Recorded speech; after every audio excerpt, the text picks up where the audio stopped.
It's our track by track on Denizen Tenant, Joseph Williams of Toto's new album. And keep in mind, we have links in the description where you can listen to Steve Lukather's track by track on his brand new album. It's track by track, Denizen Tenant, Joseph Williams of Toto, new solo album. Never Saw You Coming. Now, you mentioned in the press release that this is what your true sound is like. Is that your true sound now, or has it always been waiting to come out? What's the take on that? What I mean by that, I guess, is that in my head, that's kind of my sound, and I guess has always been that, and that was really the first time where I had a chance to really flush it out the way I wanted to get it to sound that way. That's what I mean by it's kind of the first time you're hearing it. My solo albums in the past are all very much the same thing, me, but this one really. And it's mostly because of the technology these days. My production station is pretty good. It's pretty, up there. And so I didn't have that in days past. And so the idea of getting information from here into the computer or out onto an instrument or something like that these days is just much easier, and you can get a lot closer to what you're hearing in your head. At least that's how I feel. It's like when film special effects, that started to get really, really, really strong. All of a sudden, writers and filmmakers, there's no limit to what they can write and do, that kind of thing. So it became easier with this project to get closer and more connected to what I feel is my sound. I guess that's the way to put it. Never saw you coming, rolling up behind me in the pouring rain. I was wondering when you show up. I never saw you coming,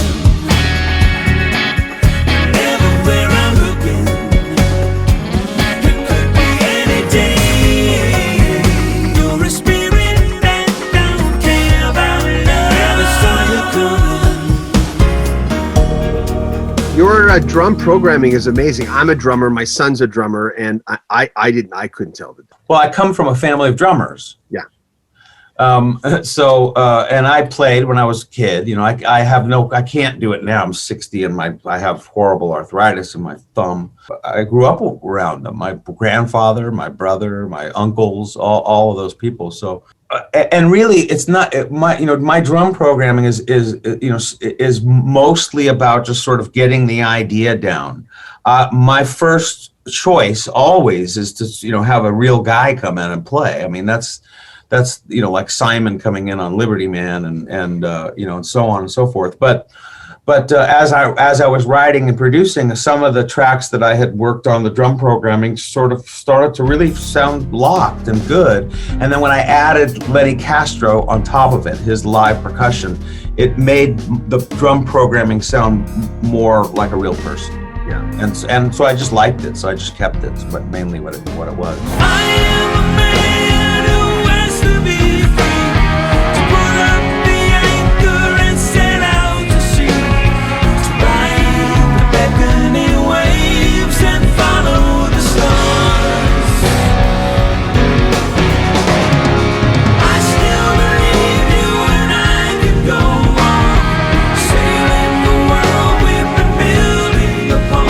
We will search for a land where love is fading away. The new album, like Denizen, I've always looked at that as like a foreigner, a tenant. Is is that about like a tenant? Well, the song originated with this guy Steve Overton, who's a guitar player, a friend of mine who lives in New Mexico, and he writes these wonderful, quirky pieces. He's a very funny with a guy with an acerbic wit. I'll put it to you that way. And I he wrote the concept of the lyric is all his in that particular song. Although it had a different title when I started working with him on it, but most of his songs are about an old relationship that obviously was a live-in kind of a situation. And I think Denizen Tenant which was originally called Your Other Left, was one of those songs, one of his quirky sort of, satiric. I don't know how to describe how the lyrics, sort of poetic, but tongue in cheek, a little bit angry. You know what I mean? That kind of thing. My take on it when I started working with the song is, it felt a little bit unfinished and it had no real chorus. It had, so we co-wrote it together to finish. But I loved the words that he had because they were just unusual. They were just kind of different. And the chorus did have that phrase, Denizen Tenant. And so I asked him, obviously, what he meant by it. And like, as I said, it was kind of a relationship thing, but what's so great, the word, when I looked up denizen, one of the definitions for denizen is a cat that wanders in out of the wild into your house and decides that that's its home. So I loved that idea because, and a tenant obviously is somebody who you're a tenant of your house, that kind of thing. And by the way, we are all denizens of the United States or wherever you are, So the two words together somehow for me meant like the guy who comes to your party but just won't leave.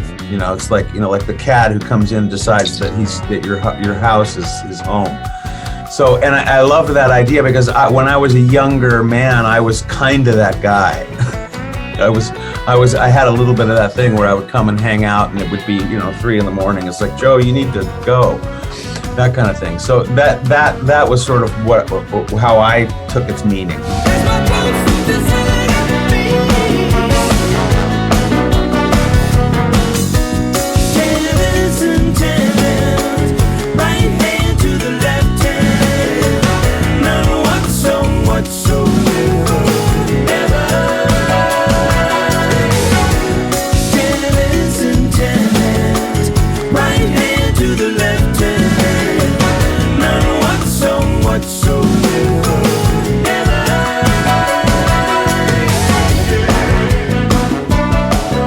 Wilma, is it Fingadoo? Yeah, Fingadoo. You lost me. Well, it's an inside joke. First of all, the song is for my mother, who died when I was a kid. And on most of my solo albums, I have one song at least that's either dedicated to her or written for her or some sort of cathartic release for me in musical form. I've always done that, just over the years. And so this was that song, and this was probably the most sort of fleshed out and thought out piece for her. It's kind of a release in terms of what the lyric is saying, but the title of the song is going to be very confusing when people sort of hear the music, because this title kind of sounds humorous, but it's not a humorous pretty song. Very pretty song. Yeah, thanks. It's the thing about Wilma Fingadoo was a joke my mother used to tell. And you know how you make up names, like, for instance, Lou Spowles, those sort of made up names, that are funny. Well, my mother made up one time, and that was Wilma Fingadoo. As if you're saying, hey, my dick don't work, but Wilma Fingadoo. You get it? So that was hers. That was, my father and my mother used to play this game where they would make those kinds of names up and see if they could make each other laugh. And so one of my moms was Wilma Fingadoo, which is actually very funny. And I just chose to spell it that way because it looks like some sort of French spinster. It does, and I kept going, what? And then, like you said, I listened to it. I'm going, it's really pretty and lovely. Yeah, and then of course people will obviously think that my mother's name was Wilma, which is not. It's not about you. I don't wanna. It shouldn't take forever to discover that I think I was wrong.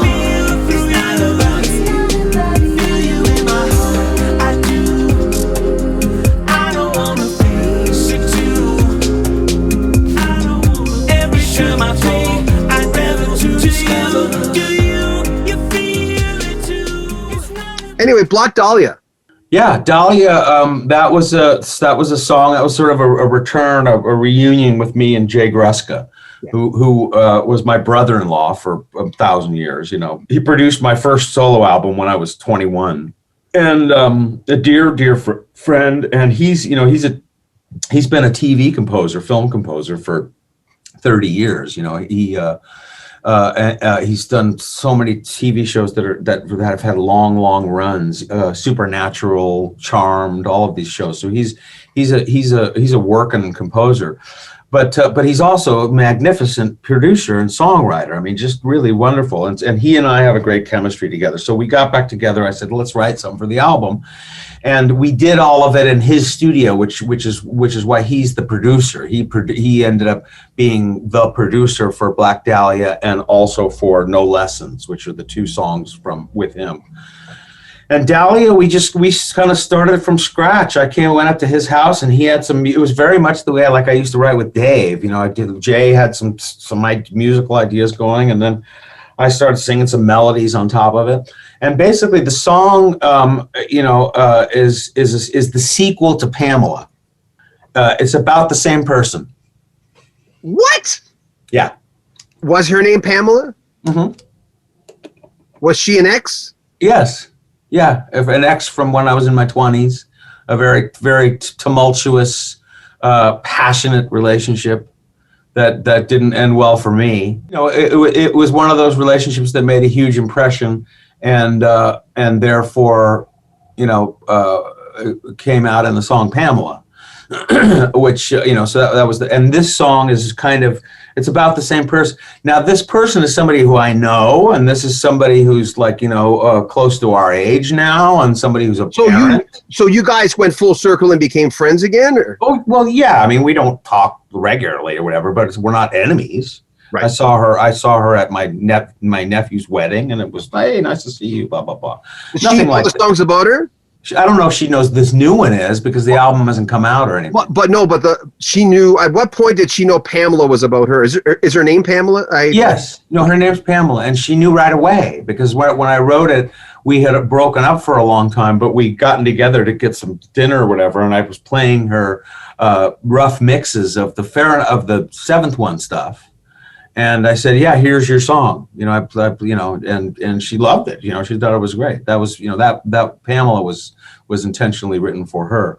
And this one is just a sort of a companion to that one, because, the relationship, she's an actress. And when she was young, she was very personable and part of being an actor means that you need to put yourself out there personality-wise and socialize and all that kind of stuff. And I was jealous. I got very jealous with all of that. I wanted all of her attention, and she kind of was working. So it ended up in this sort of tumultuous and not fun ending. So in a tongue-in-cheek way, very tongue-in-cheek way, Black Dahlia is for her. And what does it say about? Well, she was one of those girls that was like, if you remember the story of the woman, who we all know as the Black Dahlia, who was murdered in Los Angeles. If you read about her a little bit about her before that happened, she was very, very vivacious and bubbly, and she was always at clubs, and she hung out, and she wanted to be an actress, and she, socialized and stuff, and had that sort of thing that I'm guessing made it very difficult for a guy to be in a relationship with her, that kind of thing. And Pam was very much that same kind of a thing. So that was where the Black Dahlia, and also the phrase, you're the real Black Dahlia, that that lyric was written just because it sounded great with the music. I got to be perfectly honest with you. There's no real thought behind it. It was just sort of like, man, this is great. It sounds sort of Steely Dan-ish. I'm going to go with it. Yeah. And then as the lyric developed, I realized, hey, this is kind of also about that person. So, that's sort of how that developed. How do you do what you do to me? Look in my eyes and I'm history. I can't tell you, but you already know. I am your prisoner, chained up with no hope of getaway. Ooh, babe. Sultry and sinister, I'm under your spell now anyway. You're the real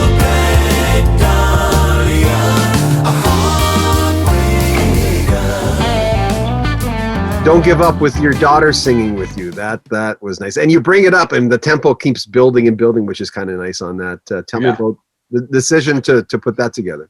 And it's the answer is the same with the Beatles song. It was one of those things where I was working on another one of the songs and I took a break and I was watching some YouTube. You know how on YouTube, they somehow know you and they make suggestions for you. So I don't know. I was watching something and then I went back to the main menu and one of the choices was his video, the old Don't Give Up video with Kate Bush. And I haven't listened to that in a long time, so I played it. And I just, it reminded me how much I loved the song and just how wonderful the video was and just everything about it. And then when I stopped playing it, before I started working on the song I was working on, I put up a fresh palette and just started messing around with what if I did an intro for this and it was more like this or more orchestral or something. I just started messing around and I got carried away. That's really what happened, is that I kept working on it. And then like 2 days later, I was still working on it. I was going, I got to get back to the song I was on. I got to work. But I just got carried away. And then once it was clear, like, hey, I'm going to finish this and I'm going to probably put it on the record. Then it was like, okay, who's going to sing the Kate Bush part? And I thought, well, the lyric could also work as a sort of a father-daughter conversation too. And my daughter's such a great singer and very easy to work with in the studio. So that's how that happened. Has she done anything with, does she record? What's the state of her singing? She did when she was a little younger. She did some background dates and stuff like that. But my daughter studied psychology in college, and she just had a baby. I'm a grandfather now. Oh yes, a few people said congratulations. Some of the fans want to say, make sure you say congratulations. Thanks. Yeah. So she's technically not really in the music business in any way, but if she wanted to drop everything and become like a professional session singer, she could. She's that good, and she also grew up around me in the studio, so she knows how to behave and work and the mic, and she's a real pro. Don't give up. I know you can make it good. Though I saw it all around, I never thought that I could be affected. I thought that we'd be last to go. It is so strange the way things turn. Drove the night toward my home, the place where I was born on the lakeside. As daylight broke, I saw the earth. The trees had burned down to the ground. Don't give up. You still have us. Don't give up. We don't need much of anything.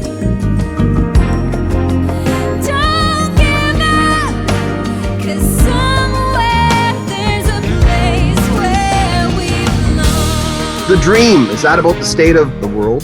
Yeah, kind of. Yeah, I mean that was my song. That's where I'm basically just saying, God, remember what it was like when we were kids? Remember we used to go to the moon and do all of these things. Remember how we used to have the promise of flying cars and what the future looked like in our minds back Yeah, I then. like that line. The flying car line. Yeah. Yeah, that's what it's about. That's just me sort of going, remember when it was like this? What happened to all those great ideas and stuff? And now look where we are. We got to wear masks, and it's that conversation.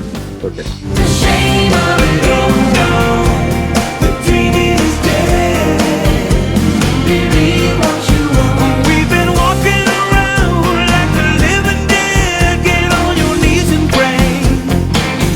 Feel dumber every day. What you want, no, the dream is dead. What happened to my flying car?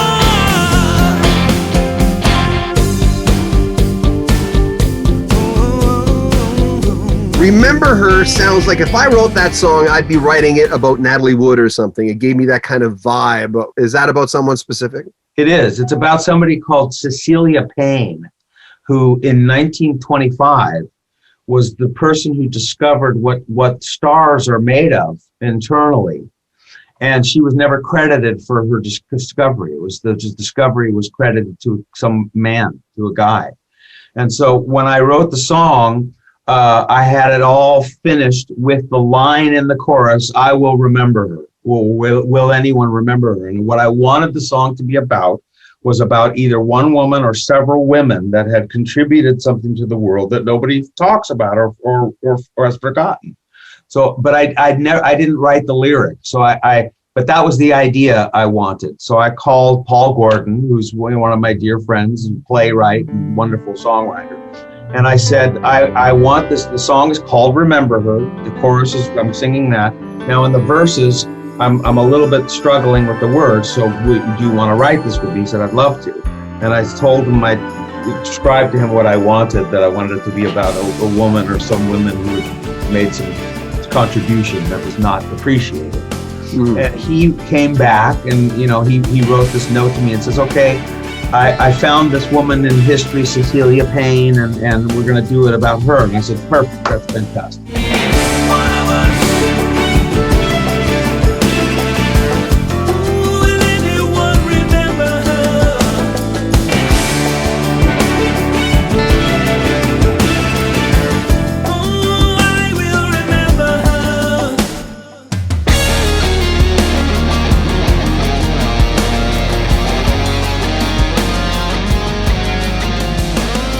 No Lesson, a nice retro feel to that song. Yeah, No Lessons is, Jay Gruska and I were working on Black Dahlia for the album, and he had a couple of other things that one thing he'd written with Paul Gordon, and I thought, I'm going to cover that. He had a couple pieces that I wanted to do. But then we were talking, and he said, "Do you have a ballad on the album?" And I said, "Not really." I said, "Well, and he said, "Do you want to write one?" I said, "Yeah, let's write something." And then I got busy with whatever I was doing, and he called and asked if we were going to get together and write. And I said, "Jay, do me a favor, write me a great ballad. Write me a ballad that's for the album." And he said, "Great, I'd love to." So he and his wife got together, who's a wonderful writer. She was a screenwriter, Denise Gruska, and they've both known me all my life. I've known Denise and Jay since I was a teenager. So Denise wrote a lyric for me to sing that's about my life, and it nailed it. It was just perfect. It was absolutely perfect when I heard it. So that's their song, and hands down one of my favorite things that I've done. And the older I get, the less I seem to know who I even am and how everything is supposed to go. And with so many signs that I saw none of them, 'cause there are no lessons. What software do you use? I edit on Final Cut Pro, which is, but I also use a product called DaVinci Resolve as another editing application, which is really more high-end and better for color correction, that kind of stuff. But most of the basic editing I do on Final Cut, just because I know it very well. And, I shoot on whatever's around, an iPhone, a camera, whatever you have, I don't care. Pray for a respite, pray for more rain, pray that what's keeping it down keeps me safe. Oh,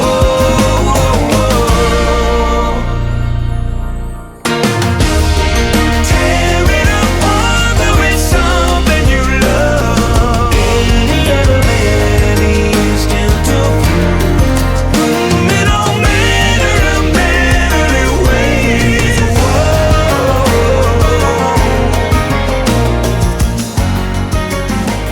Again, let's just touch on If I Fell again. That's just one of those songs that it's a go-to song for a lot of people for a very good reason, of course. I mean, that's one of those melodies that's eternal. They've got a few of those, that band, I hear. How far back does your love for the Beatles go? Far back is when I can't remember things. Yeah. That's how far back. I Are mean, we the same age? You're 60, you said, right? I'm sick. I'm 60. I turned 60 in September, so we're probably both. You're either 59 or 60. I'm turning 61 on February 1st. So you were born 59. February 1st, 60. Right. So I'm September 60. So by the time I was like, I don't know, 6 or maybe 8, my siblings were playing Beatles stuff or, in the house or whatever. And that was how I was introduced to them. And, my brother and I used to put olives on our fingers and pretend that they were the Beatles, the black olives when we were kids. So we were big fans, in our house all the way, from the beginning. And then, something about Paul's voice and his songwriting and stuff has always hit home with me. So he's probably my number one vocal hero. If I give my heart to you, I must be sure from the very start that you will love me more than her. World Broken, last track. By the way, I noticed that at the end. Who's doing that little sound at the end? It's almost like after the credits, someone's laughing at the end of that song. Oh, that's Lenny Castro. Is it? Yeah. That's Lenny Castro singing our version that we used to do on the road together of the Ewok song at the end of the Return of the Jedi. That's what he's doing. Oh God, yeah. That World Broken, is that again about the state of affairs? It's about state of affairs, and it's about the state of affairs of me. The first part of that song is about, in the last 10 years, becoming a happier person kind of thing, and, tearing down the walls that keep us, bound and unhappy, those kinds of things, and keep us from loving people, that kind of stuff. So that's what the first part of it is about. It's about the world broken of oneself and how, that kind of thing. And then the second half of it obviously speaks to the state of things. It's all coming down, yeah.